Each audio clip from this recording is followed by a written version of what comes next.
नेपाल में एक बार फिर से सत्ता संघर्ष जोरों पर है और हर एक पार्टी अपना सरकार बनाने के लिए जी जान से लगे हुए हैं। और जिस प्रकार से नेपाल के प्रमुख 2 पदों पर बैठे व्यक्ति द्वारा ही समय समय पर जिस तरीके से संविधान की उल्लंघन की जा रही है, उसके बाद कहीं ना कहीं नेपाल में एक बड़ा खतरा पैदा हो गया है कि क्या नेपाल का जो ये संविधान जो कि इतना बड़ा बलिदानी के बाद आया है, क्या ये टिक पाएगा? क्या जो नेपाल में ये व्यवस्था आया है, जो संघीयता आया है, जो लोकतंत्र आया है, जो समावेशी आया है, क्या वो टिक पाएगा? नहीं। और ये सारा मसला अब अदालत में है और सभी की निगाहें अदालत पर ही है कि क्या एक बार फिर से अदालत लोकतंत्र की, अदालत संघीयता की रक्षा करेगा या फिर अदालत क्या फैसला सुनाएगा। लेकिन जिस तरीके से नेपाल में पूरा घटनाक्रम आगे बढ़ रहा है और जिस तरीके से सत्ता संघर्ष देखने को मिल रहा है, वो कहीं ना कहीं परेशान करने वाली है। हालांकि नेपाल के लोगों के लिए और नेपाली जनता के लिए ये पहली बार नहीं है, क्योंकि बहुत ऐसे कम समय आए हैं जब नेपाली जनता ने एक प्रधानमंत्री को अपना पूरा 5 वर्ष का कार्यकाल पूरा करते हुए देखा है। नेपाल की राजनीति का ये इतिहास रहा है कि कोई भी प्रधानमंत्री ऐसा शायद ही कभी कभार मिलता है जो कि अपना 5 साल का कार्यकाल पूरा कर पाए, नहीं तो ज़्यादातर तो 2 साल 2.5 साल ही अपना सरकार चला पाते हैं। और वही संघर्ष एक बार फिर से नेपाल की राजनीति में देखने को मिल रहा है, जिसमें प्रधानमंत्री केपी शर्मा ओली अपनी कुर्सी बचाने के लिए हर संभव जो उनके पास है शक्ति है, जो उनके पास ताकत है और जो वो राजनीतिक चीज़ें कर सकते हैं, वो सब कुछ अपना के देख रहे हैं। और उसी के तहत 2 बार जो नेपाल के सबसे बड़े संसद है यानी कि प्रतिनिधि सभा है, उसको भंग कर दिया गया है। और अब ये पूरा मसला अदालत में फ़िलहाल है। तो किस तरीके से ये पूरा घटनाक्रम बढ़ा है और किस तरीके से नेपाल की राजनीति आने वाले दिन में आगे बढ़ेगी, आप लोगों को बताऊंगा। तो वीडियो को पूरे अंत तक ज़रूर देखिएगा और चैनल को सब्सक्राइब नहीं किया है तो चैनल को ज़रूर सब्सक्राइब कर दे और बेल आइकन का बटन ज़रूर प्रेस कर दे। तो चलिए आप सभी को बता दूं कि नेपाल की राजनीति में फ़िलहाल हो क्या रहा है।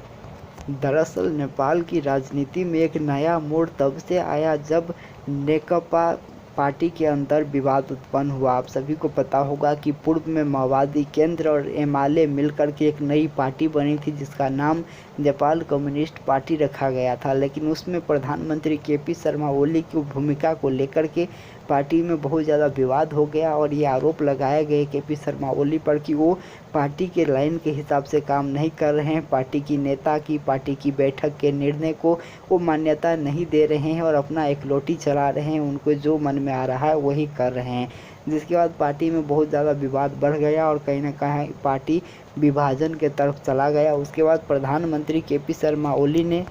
सभी परिस्थितियों को मद्देनज़र देखते हुए और अपनी सरकार को खतरा में देखते हुए उन्होंने प्रतिनिधि सभा को विघटन करने का प्रस्ताव राष्ट्रपति को भेज दिया और राष्ट्रपति ने उस प्रस्ताव को स्वीकृत भी कर दिया और नए चुनाव की घोषणा भी कर दी। और दरअसल ये सारी चीज़ें इसलिए हुई क्योंकि प्रधानमंत्री को इस बात की खबर मिली कि उनके खिलाफ अविश्वास का प्रस्ताव उनके ही पार्टी के सांसद ने हस्ताक्षर सहित जो प्रतिनिधि सभा है उसमें टोबल कराने का कोशिश कर रहे हैं। जिसके बाद अचानक से प्रधानमंत्री ने मंत्रिपरिषद की बैठक बुलाकर के ये निर्णय लिया कि वहां पर वो प्रतिनिधि सभा का विघटन करना चाहते हैं। जिसके बाद इस फैसले से रुष्ट होकर के तत्कालीन सरकार के कुछ मंत्री ने सार्वजनिक तौर पर इस्तीफा भी दिया और उसके बाद जितने भी नेपाल में राजनीतिक पार्टियां थी वो अलग अलग तरीके से अपनी अपनी तरीके से संघर्ष में उतरी। उसके बाद इसके खिलाफ कुछ रीटें नेपाल के सर्वोच्च अदालत में भी पड़ी और उसके बाद सर्वोच्च अदालत ने वहां पर एक न्यायिक इजलास का गठन किया, संवैधानिक इजलास का गठन किया, जिसका नेतृत्व स्वयं वहां के प्रधान न्यायाधीश कर रहे थे। और उसके बाद लंबी उस बहस हुई और इस तरफ जो राजनीतिक दल थे वो लंबा संघर्ष भी कर रहे थे, कड़ा संघर्ष कर रहे थे और केपी शर्मा ओली की जो ये संसद विघटन का निर्णय था उसको कड़ी तौर पर प्रतिकार भी कर रहे थे। और उसके बाद अदालत ने एक फैसला दिया जिसमें प्रधानमंत्री और राष्ट्रपति को एक बड़ा झटका लगा और जो प्रधानमंत्री के सिफारिश पर राष्ट्रपति ने संसद विघटन करके नया चुनाव की तारीखों का ऐलान किया था उसको सर्वोच्च अदालत ने रद्द कर दिया और ये कहते हुए रद्द कर दिया कि नेपाल के प्रधानमंत्री और राष्ट्रपति के पास इस तरीके के अधिकार नहीं है कि वो इस तरीके से संसद का विघटन कर सके। साथ साथ ही साथ जो सर्वोच्च अदालत है उसने एक समय दिया और एक डेट भी फिक्स कर दी कि उस दिन प्रतिनिधि सभा का बैठक बुलाया जाए, और उसी के मुताबिक उस दिन प्रतिनिधि सभा का बैठक बुलाया गया, जिसके बाद लगातार बैठक चलता रहा। लेकिन विपक्षी दलों में एकजुटता ना होने के कारण से और कहीं न कहीं समझदारी ना बनने के कारण से कभी भी संसद में केपी ओली के खिलाफ अविश्वास का प्रस्ताव दर्ता नहीं हो पाया और नेपाल की राजनीति एक झंझट में फंसी रही।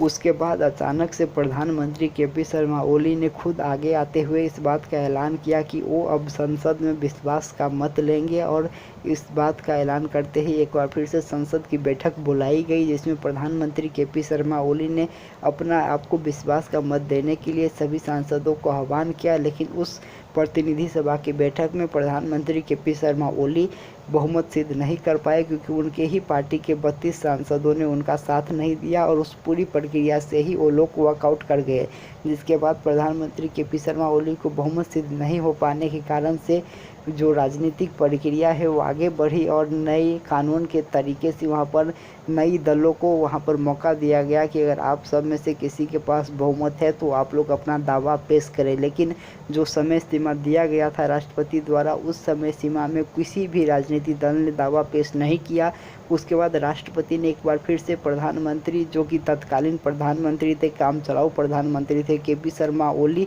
उन्हीं को एक बार फिर से नेपाल के नए प्रधानमंत्री के तौर पर नियुक्त किया, क्योंकि वो नेपाल के सिंगल लार्जेस्ट पार्टी के संसदीय दल के नेता थे उसके आधार पर। और उनको उस दिन से 1 महीने के अंदर में अपने आप को फिर से विश्वास मत साबित करने का उनको समय मिला, लेकिन इसकी कोई संभावना दूर दूर तक नहीं थी और केपी शर्मा ओली को भी इस बात का अंदाज़ा हो गया था। जिसके बाद केपी शर्मा ओली ने एक पत्रकार सम्मेलन करते हुए इस बात का ऐलान कर दिया कि उनके पास एक बार फिर से विश्वास मत साबित करने का कोई आधार नहीं है और इसी के कारण से वो इस प्रक्रिया में नहीं जाएंगे। और उन्होंने संविधान की जो धारा थी उसको प्रयोग करते हुए इस बात के लिए एक बार फिर से राष्ट्रपति के पास सिफारिश कर दी कि वो नए सरकार बनाने के लिए समय सीमा सभी राजनीतिक दलों को दे। और एक बार फिर से राष्ट्रपति ने इस बात का आह्वान किया कि अगर आप सब में से किसी के पास सब बहुमत सदस्य का वहाँ पर साथ है तो प्रधानमंत्री पद का दावा करें। और इस ऐलान के बाद ही वहाँ पर दो दावे प्रस्तुत कर दिए गए। एक जो कि विपक्षी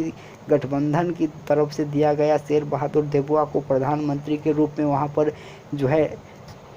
सिफारिश की गई, जिसमें माओवादी केंद्र और जनता समाजवादी पार्टी यानी कि उपेंद्र यादव के समूह का साथ मिला। वहीं अगर हम बात करें तो प्रधानमंत्री केपी शर्मा ओली ने खुद का प्रस्ताव कर दिया और उन्होंने अपने प्रस्ताव में बताया कि उनके साथ जनता समाजवादी पार्टी के ठाकुर और महतो पक्ष उनके साथ है। जिसके बाद राष्ट्रपति ने कहा कि अब हम दोनों प्रस्तावों को अध्ययन करेंगे, सलाह लेंगे, उसके बाद हम कोई निर्णय लेंगे। और राष्ट्रपति ने ये निर्णय लिया कि दोनों का दावा ही गलत है, क्योंकि दोनों के में से किसी के पास बहुमत नहीं है, क्योंकि एक पार्टी के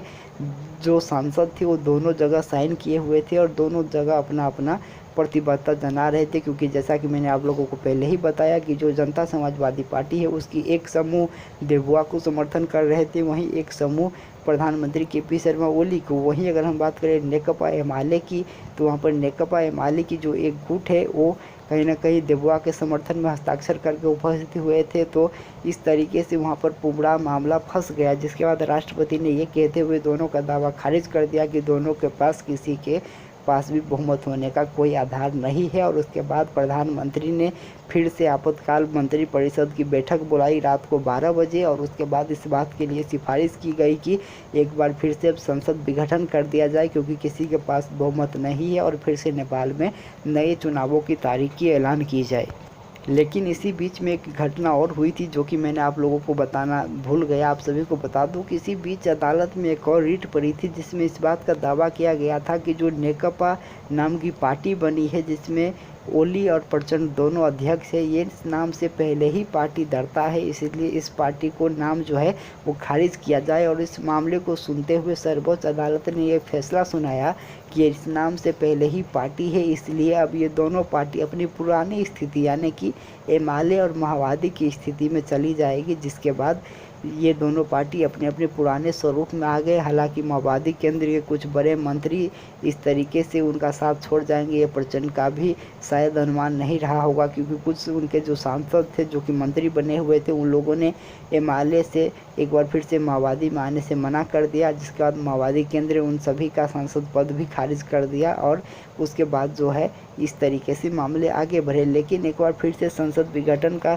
निर्णय के लिए सिफारिश कर दिया गया था राष्ट्रपति के पास प्रधानमंत्री के द्वारा, और उसी रात को राष्ट्रपति कार्यालय से एक और नोटिस जारी होती है जिसमें इस बात का ऐलान किया जाता है कि एक बार फिर से संसद का विघटन कर दिया गया है, क्योंकि किसी के दल के पास या फिर किसी व्यक्ति के पास बहुमत की संख्या नहीं है और एक बार फिर से नेपाल अब जो है मध्य अवधि निर्वाचन में जा रहा है। आप सभी को बता दूं कि अभी जो प्रस्तावित नेपाल में निर्वाचन की मिति घोषणा की गई है वो इस प्रकार की है कि नेपाल में 2 चरण में प्रतिनिधि सभा का निर्वाचन कराया जाएगा, जिसमें जो पहली तारीख का ऐलान हुआ है वो है 2078 साल कार्तिक 26 गते। वहीं अगर हम बात करें दूसरी तारीख की तो आप सभी को बता दूं कि दूसरी तारीख के तौर पर 2078 साल मंसिर 3 गते के दिन निर्वाचन का प्रस्ताव किया गया है। और आप सभी को बता दूं कि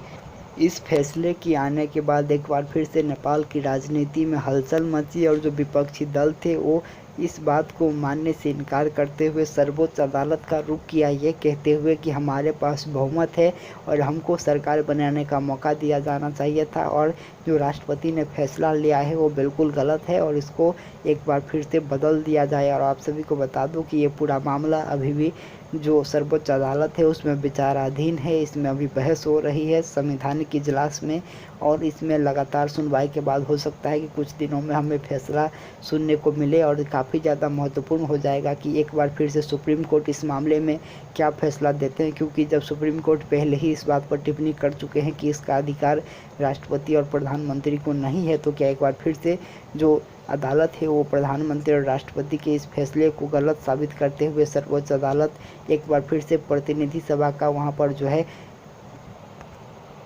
पुनर्स्थापना करेंगे या फिर जो ये निर्णय है प्रधानमंत्री और राष्ट्रपति का इसको सदर करेंगे, ये देखना बहुत ही महत्वपूर्ण होगा। लेकिन इसी तरीके से नेपाल की राजनीति फिलहाल आगे बढ़ रही है और आप सभी को बता दूं कि ऐसे में जो प्रधानमंत्री केपी शर्मा ओली हैं वो फिलहाल तो काम चलाऊ सरकार के भूमिका में ही है, लेकिन वो लगातार मंत्रिमंडल का विस्तार कर रहे हैं और उन्होंने पहली बार इस सारी प्रक्रिया होने के बाद एक बार मंत्रिमंडल का विस्तार कर चुके हैं, जिसमें आप सभी को बता दूं कि जो जनता समाजवादी पार्टी की ठाकुर और महतो यानी कि महंत ठाकुर और राजेंद्र महतो की एक गुट है, वो गुट भी सरकार में शामिल हुआ है। और आप सभी को बता दूं कि जनता समाजवादी पार्टी की जो ठाकुर की गुट है उसको 10 मंत्रालय केपी शर्मा ओली ने दी है, जिसमें से 8 मंत्री और 2 राज्य मंत्री है, जिसमें राजेंद्र महतो सरकार में नेतृत्व कर रहे हैं और वो उप प्रधानमंत्री सहित शहरी विकास मंत्री के पद पर आसीन है। वहीं वो इसी पार्टी यानी कि जनता समाजवादी पार्टी की जो दूसरी गुट है उपेंद्र यादव का, वो फिलहाल इस पूरे फैसले के विरोध में है, वो अदालत में गए हुए हैं विपक्षी गठबंधन के साथ और वो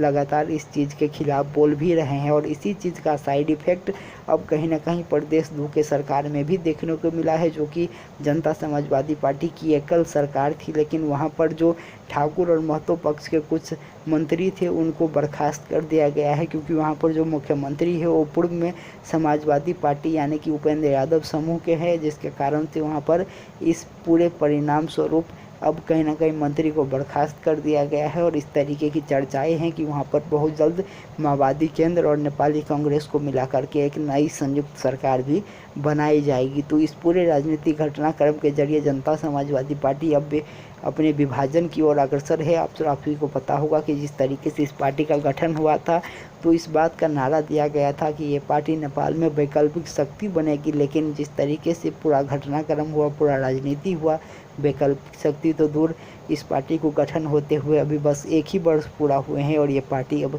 विभाजन की ओर बढ़ चुका है।